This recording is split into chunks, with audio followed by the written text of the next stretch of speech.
Top quality और consistent performance के लिए सिर्फ सिल्वर पंप्स। टॉप क्वालिटी और कंसिस्टेंट परफॉर्मेंस के लिए सिर्फ सिल्वर पंप्स, नाम याद रखना। आपल्या सोबत आहेत राष्ट्रीय ओबीसी महासंघाचे अध्यक्ष doctor Babanrao Taywade sir. Sir, विधान परिषदेच्या 5 जागांसाठी निवडणुकीची घोषणा झालेली आहे, काय वाटतंय? नाही, हे बघा की नुकत्याच ज्या निवडणुका संपन्न झाल्या त्यामध्ये महायुतीच्या सर्वच घटकांनी तिन्ही पक्षांनी हे जाहीर केलेलं आहे की हा जो विजय आहे हा ओबीसीमुळे मिळालेला आहे। या राज्यामध्ये जवळजवळ 60% ओबीसी आहेत आणि ह्या 60%ची मी असं म्हणेल की 90%च्या वर मतं ही या महायुती सरकारला मिळालेली आहे चारी कोपऱ्यातनं, आणि म्हणून तिन्ही पक्षाचे आमदार हे भरगच्च निवडून आलेले आहेत। त्यामुळे एवढं मताधिक्य आज विधानसभेमध्ये महायुतीचं आहे। अशा वेळेस त्या समाजाला म्हणजेच ओबीसी समाजाला जास्तीत जास्त प्रतिनिधित्व त्यांनी द्यावं ही आमची अपेक्षा राहील।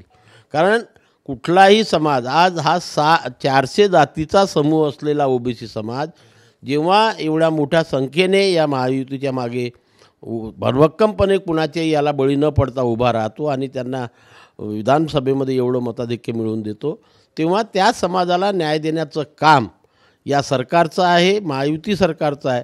आणि म्हणून महायुतीच्या तिन्ही घटक पक्षांना आमचं निवेदन राहील की आपण तिघांनीही जास्तीत जास्त प्रमाणात ओबीसी समाजाला प्रतिनिधित्व द्यायला पाहिजे। 5 पैकी किती जागा तरी द्यायला पाहिजे ओबीसी समाजाला असं वाटतं?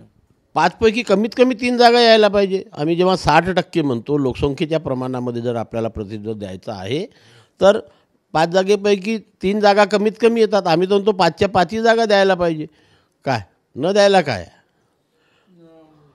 विदर्भातून शिवसेना शिंदे गटाकडून किरण पांडव यांचे नाव चर्चेत आहे, काय सांगणार? नक्कीच किरण पांडवला दिलं तर आम्ही त्यांचं स्वागत करू। ते राष्ट्रीय ओबीसी महासंघाचे उपाध्यक्ष आहेत। काय ओबीसी महासंघाच्या वाटचालीमध्ये त्यांचं मोठं योगदान आहे आणि अशा वेळेस जर त्यांचं नाव शिंदे साहेबाकडनं येत असेल तर राष्ट्रीय ओबीसी महासंघ त्याचं फार मोठ्या प्रमाणामध्ये स्वागत करेल। भाजपचा DNA ओबीसी आहे असं भाजप वारंवार सांगत आलेले आहे। तुम्ही गेले अनेक वर्षापासून ओबीसींची लढाई जी आहे ती लावून धरलेली आहे। तुमच्या नावाचा विचार व्हावा अशी तुमच्या राष्ट्रीय ओबीसी महासंघाच्या अनेक पदाधिकाऱ्यांची इच्छा आहे की तिन्ही पक्ष म्हणून ओबीसीला प्रतिनिधित्व द्यावं। तुम्ही जेवढे मुद्दे उचलून धरले, मागण्या मान्य करून घेतल्या।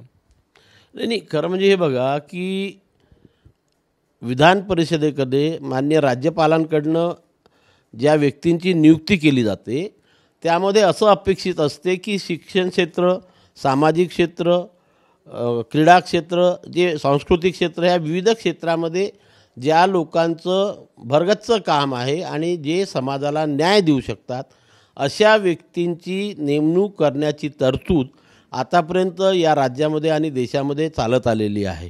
आणि म्हणून अनेक साहित्यिक, अनेक सामाजिक क्षेत्रामध्ये काम करणारे लोक विधान परिषद आणि राज्यसभेवरती पाठविण्यात येत होते, परंतु मागील काही दिवसापासून ती पद्धत बंद होऊन फक्त राजकीय पक्षाशी जे लोक जुळलेले असतात त्यांनाच तशा प्रकारची संधी दिली जाते आणि त्याच्यामुळे सामाजिक क्षेत्रामध्ये जे लोक काम करतात त्यांचं फार मोठं नुकसान होत असते। याचासुद्धा पुनर्विचार महायुतीच्या तिन्ही पक्षांनी करावा आणि वेगवेगळ्या क्षेत्रामध्ये, मग ते क्रीडा क्षेत्र असो, सामाजिक क्षेत्र, कोट्यातून जागा शिल्लक आहे आता महायुती सरकारच्या, त्यातून तुम्हाला संधी मिळाली तर तुम्ही जायला तयार आहे ओबीसीचं प्रतिनिधित्व म्हणून? राष्ट्रीय ओबीसी महासंघाचा प्रतिनिधी म्हणून जर मला संधी मिळत असेल तर मी नक्कीच जाईल त्याच्यामध्ये। त्याच्यात काही मला नाकारण्याचं काही कारण नाही, कारण गव्हर्नर नॉमिनी हा वेगळा स्वतंत्र व्यक्ती असतो आणि स्वतंत्र व्यक्ती म्हणून आमच्या राष्ट्रीय ओबीसी महासंघाची दखल घेऊन, कामाची दखल घेऊन, माझी नाही, राष्ट्रीय ओबीसी महासंघाने जे काही ओबीसी समाजाकरता काम केलं त्याची दखल घेऊन जर महायुती आम्हाला संधी देत असेल तर आम्ही त्याचं स्वागत करू, त्याला विरोध करणार नाही। खूप खूप धन्यवाद। कॅमेरामॅन सचिन सयामसह गजानन माटे, TVN मराठी, नागपूर।